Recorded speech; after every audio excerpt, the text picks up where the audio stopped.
Greetings for the day, dear students. Today I'll take a topic of paper 6, unit 4th, and the topic is enzymes. It covers the structure and functions of enzymes. Let's start the topic enzymes. First, we'll take the introduction of enzymes.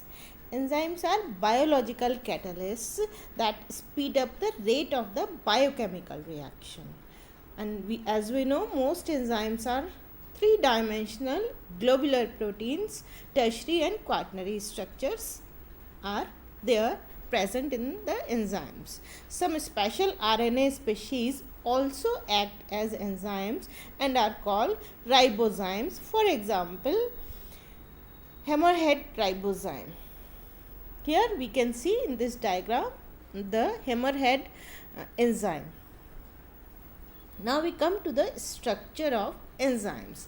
The active site of an enzyme is the region that binds substrates, cofactors and prosthetic groups, and also contains residue that helps to hold the substrate.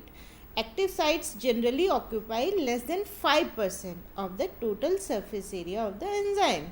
Active site has a specific shape due to the tertiary structure of the protein. A change in the shape of the protein affects the shape of the active site and hence simultaneously the function of the enzyme. Now, what is active site? Active site can be further divided into binding site and catalytic site.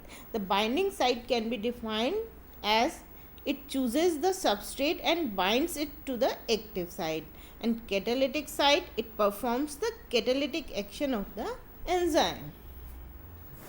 Now we come to the cofactors. Cofactor is the non-protein molecule which carries out chemical reactions that cannot be performed by standard 20 amino acids. The cofactors are of two types: organic cofactors and inorganic cofactors. In this diagram we can see the cofactors. When without the cofactor attached, the protein is not active. In the second part we can see the cofactor binding activates the protein. Now first we will take inorganic cofactors. These are the inorganic molecules required for the proper activity of the enzymes. Examples we can see: enzyme carbonic anhydrase requires zinc ions for its activity. Second example we can see hexokinase has cofactor magnesium ions. Now we come to the organic cofactors. These are the organic molecules required for the proper activity of enzymes. In examples we can see glycogen phosphorylase requires the small organic molecule pyridoxal phosphate. Now we come to the types of organic cofactors. There are two types: prosthetic group and coenzyme. A prosthetic group can be defined as a group which is a tightly bound organic cofactor, for example flavins, heme group and biotin. And the coenzyme, a coenzyme is a loosely bound organic cofactor, for example NAD+. Types of now types of cofactors in types of cofactors we'll again continue further. An enzyme with its cofactor removed is designated as apoenzyme. The complete complex of a protein with all necessary small organic molecules, metal ions and other components is termed as holoenzyme or holoprotein. Now we come to substrate. The reactant in biochemical reaction is termed as substrate. When the substrate binds to an enzyme, it forms an enzyme substrate complex. Here we can see in this diagram, when the substrate joins the enzyme, we will get enzyme substrate complex. Sites of enzyme synthesis. enzymes are synthesized by ribosomes, which are attached to rough endoplasmic reticulum. Information for the synthesis of enzyme is carried by DNA. Amino acids are bonded together to form specific enzyme according to the DNA's codes. Here in this diagram we can see the endoplasmic reticulum and the ribosomes. Intracellular and extracellular enzymes. The intracellular enzymes are synthesized and retained in the cell for the use of cell itself. They are found in the cytoplasm, nucleus, mitochondria and chloroplast. The examples are oxidoreductase catalyzes biological oxidation, enzymes involved in reduction in the mitochondria.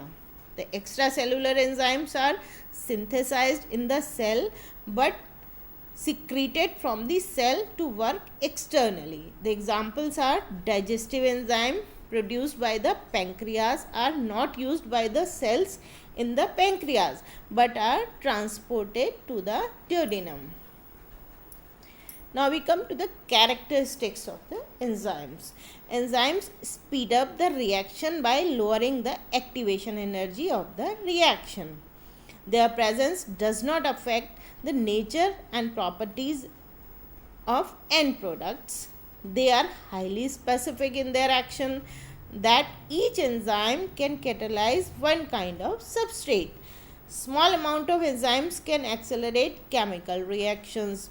Enzymes are sensitive to change in pH, temperature and substrate concentration. Turnover number is defined as the number of substrate molecules transformed per minute by one enzyme molecule, and the catalase turnover number is equal to 6 into 10 raised to the power 6 per minute. Now we come to the nomenclature of enzymes. An enzyme is named according to the name of the substrate it catalyzes. Some enzymes were named before a systematic way of naming the enzymes was formed. Example is pepsin, trypsin and renin, etc.